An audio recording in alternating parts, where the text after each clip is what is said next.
कोटि गणन मंडलेट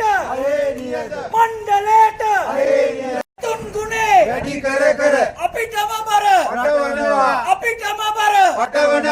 इंदु लंका विदुली रेन जनतावट मंडलेम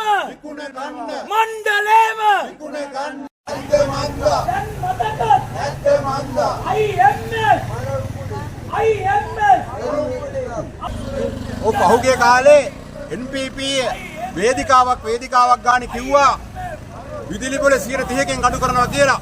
අපට මතකයි ඒ ආණ්ඩුව ආපු ගමන්ම පළවෙනි පොරොන්දු හැටියට ඕන් දුන්නා විදුලි බිල 130කින් අඩු කරනවා කියලා.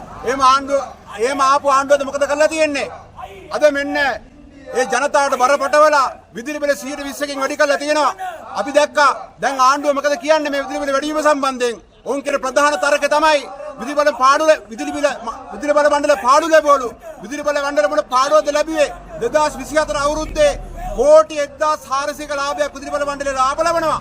NPP ආණ්ඩුව ජනතාවගේ ඡන්දය මංකොල්ල කාගෙන බලයටපත් වෙලා මම හිතන්නේ බලයටපත් වෙන අවස්ථාවේදී 130කින් විදුලි බිල අඩු කරනවා කියලා පම්පෝරි ගහපු ආණ්ඩුව මේ වෙන විට උන්මුන් එකතු වෙලා සුන්බුන් එකතු කරගෙන බලය පිහිටවීම සඳහා පළාත් පාලන ආයතනයේ මෙහෙවන මොහොතක ජනතාවට කරන්ට් එක වැදිලා තියෙන දැන් විදුලි බිල වැඩි වෙලා නිසා මේ ඊනියා ගිවිසුම් හරහා ඉන්දියානු ගිවිසුම් හරහා සහ මේ රටට අත්පත් වෙලා තියෙන මේ සියලු මර්ධනකාරී වැඩපිළිවෙල අකුල ගන්න කියන පණිවිඩය සමගින් මේ විදුලි බිල වැඩි කිරීම අනීතිකයි සේම මහ ජනතාව මත අසීමිත බදුපරක් එක්ක මේ විදුලි බිලත් එක්ක තව තවත් ජනතාව හෙම්බත් වෙන තත්ත්වයකට පත් වෙලා ඉන්නවා. බොහොම පැහැදිලිවම ආණ්ඩුවට කියනවා මේ ජනතා විරෝධී අනපනත් කරා ජනතාවට පීඩාවටපත් වෙන සියලු ක්‍රියාමාර්ග වලින් ඈත් වෙලා ජනතාවාදී ඉදිරියට ක්‍රියාමාර්ග ගන්න කියන බලපෑම අපි මේ ජනතාවත් එක්ක එකතු වෙලා අදවසේ කරමින් සිටිනවා.